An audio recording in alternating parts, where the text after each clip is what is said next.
Welcome to the ACEVEDO Video Store. Today we're going to review My Hero Academia Season 4 from 2019, a Japanese anime based on a Japanese manga of the same name, which was created by Koi Horikoshi. The reason we are reviewing this is because today Season 5 is finally coming out and all that. And I hope I get this video in time. Actually, it's pretty ironic enough how I said that back in my first review of Season 1, I say when Funimation just finished the dub for Season 4, now they have to do Season 5. So yeah, we just had to wait a while to actually get to this point and all that. But in case, the story is about how Deku, also known as Izuku Midoriya, taking an internship at a hero NGC, which was run by Sir Night, a former sidekick of All Might. But they find out that the Yakuza is actually dealing drugs that could enhance quirks and also possibly could temporarily remove quirks. They also find out that the leader, or Overhaul, is keeping a girl captive who is named Eri. So now Deku, several other heroes, and a few of his classmates now must have to stop the Yakuza and save the girl Eri. So that's the basic plot of the first arc of this season itself. The show is still great. I did really like its characters, and also its newer characters and all that. I also really like the story within this season and all. I did also like the comedy and also some of the gags it had, mainly some visual gags it had throughout some of the episodes and all that. Also, they like the voice acting. The Japanese voice acting is pretty well done, including the English dub is also pretty well done as well. The animation is great. The fight scenes and also some of the action scenes are very well shown throughout the season and all that. It's pretty great. Like you go punch, punch. Just really well animated and all that. Also, they really liked its soundtrack and how well fitted within the show itself, and also some of its music choices they had done and all that. The opening and closing credits, there's about 2 of them, and for both arcs and all that. I did really like the opening and closing credits for the show and all that, so I will give it 4.3 out of 5 stars. I own the Season 4 on the My Hero Academia Season 4 limited edition Blu-ray set, as you see here. This is the part of the Culture Festival arc.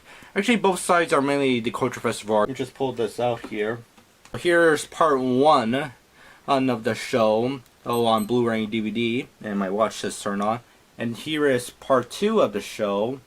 As you see, when you buy this set, it only comes with part 2 and also this here, this other cardboard thing. So when you buy the set, you can actually have room for part 1. You just have to remove this and all that, and I'm assuming you throw this in the trash. But I do keep some stuff in here. Let me actually show what it has here, and I'm hoping it won't be any spoilers, because we don't want them. Alright, so you get stickers here, because everybody loves stickers. Look, everybody loves stickers, right? Then you get these 3 cards. I don't know what you do with these cards. That's the question. Do you put them up in the wall? Okay, so here's Deku and Eri and all that. Really like them. Here's the character Lemillion, also known as Mirio, and all, with Eri. And here's Overall. Overall looks pretty great with this. Also, this has some keyframe collections. This also has some keyframes, because a keyframe is that whenever they do animation, is first they draw the keyframes, then they draw the in-betweeners and all that. The main points is 1, 2. The keyframes will be like this, me holding up this, then me doing this. The in-betweeners will just animate what's between those 2 frames. I'm not going to show what's in here, but it's pretty interesting to see how they draw some of the keyframes. But I would show this because it's pretty funny and all that. Okay, so yeah, this is pretty interesting and all. Actually, I forgot if Japan still... I heard that Japan still does, several Japanese animation studios still do, not traditional animation, but they start drawing... But first they start drawing the frames on paper and all that, then digitally scan them and color them and all that.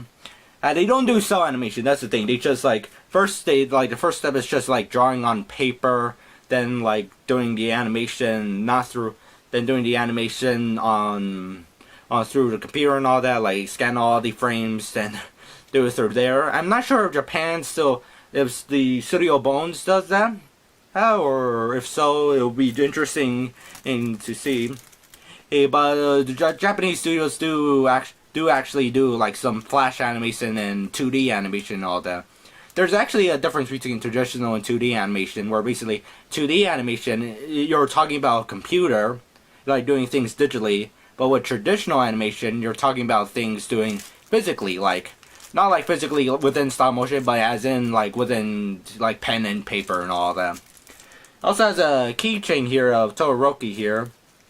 It says here, cancer and reproductive harm, made in China. I'm not going to open this. Actually, I could. I'm going to open this. But the weird thing is that when I opened it, it's somewhat present here.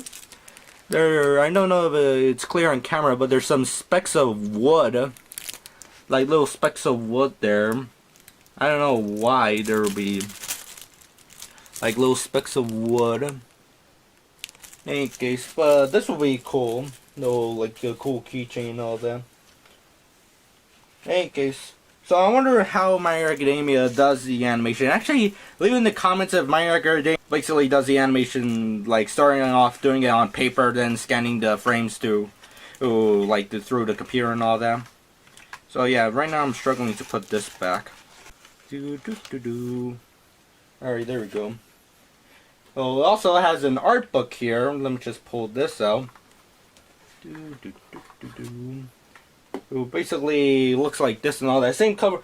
It's literally the same as this. So yeah, the art book is pretty cool, and it shows some things they do with the characters and all that, like how they designed them and all. It's pretty interesting to look at this and see how they do it. I think it's like how they scale the characters, what things they have to wear and all, how they look like in each side. Also back here, there's some interviews. So let me actually look this up.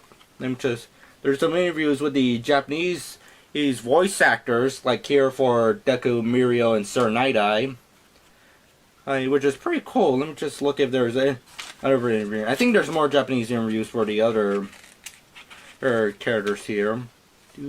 Yeah, more interviews of the other characters here, mainly from the Japanese cast. It's probably, I haven't read it yet, but it will be pretty interesting to see how they actually think of the show, because so far I only seen like how like the English dub actors see the show itself. So this will be interesting to see the Japanese voice actors, how they think of the show and all.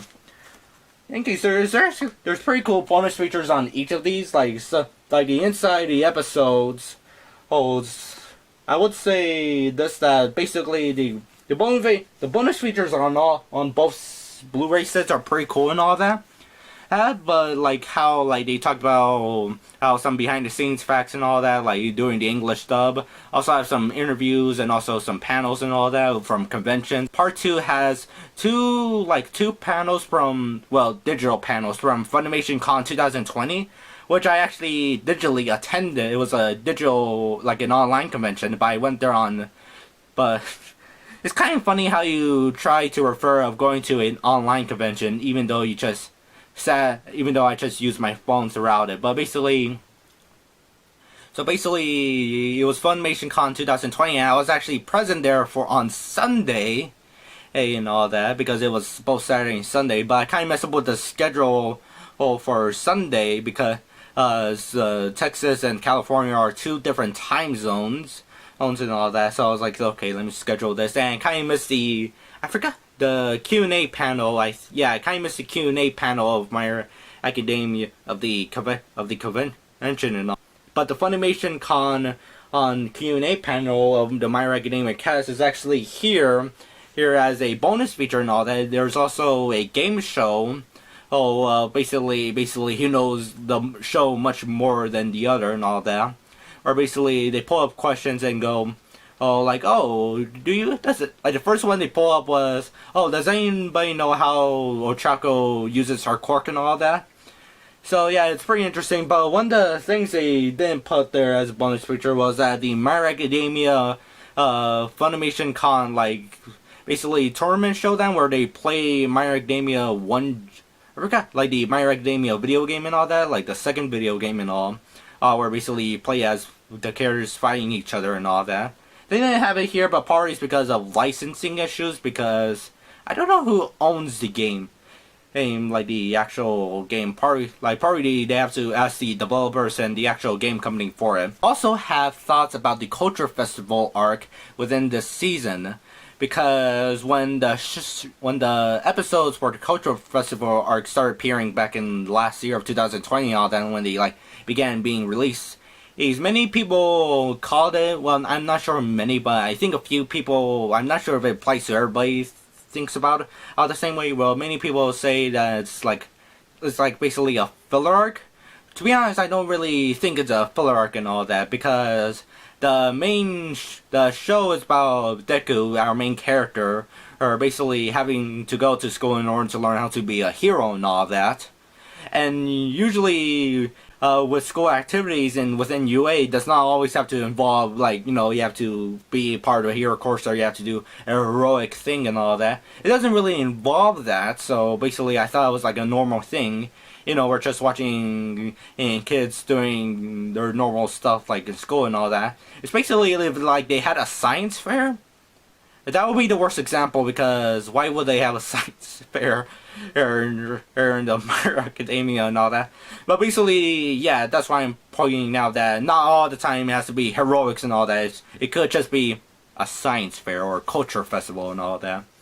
But then again, and if we remove the main conflict, because there's two conflicts within the, without going in detail and spoiling it, there's two conflicts within the Culture Festival arc.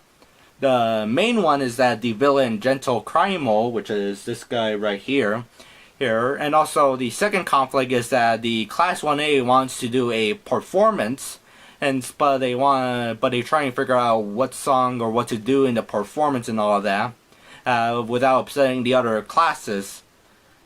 So if you remove the main conflict, like basically Gentle Crimo, if you removed him from the Culture Festival arc, it's going to probably will be more considered as a filler arc than an actual, like, part of the integral story, because without conflict, because when you're making a story, there has to be a conflict and all that. You know, the character has to have goals. The character needs to do something.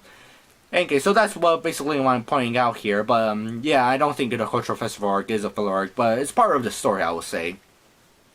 Overall, it's pretty good. It's a pretty great show. I suggest to get this season 4 box set, but when you buy it, of course I mentioned this before, the part 1 doesn't come with the set, so you have to buy that separately. But part 2 does, and also the other stuff. But if you remove this and decide to throw it away and use all the stuff in it, you can actually fill in this. It's like you can fill in the gap with a part 1 set, or without spending that much money, paying like $30, because this cost me like $68. Yeah, it cost me $68. Well, the Blu-ray I bought, part 1 I bought on eBay for like $20, and yeah.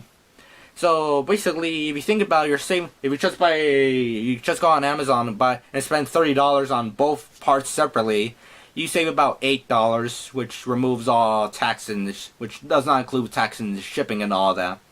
That's all the review. Have a nice day, and later on come back to our video store.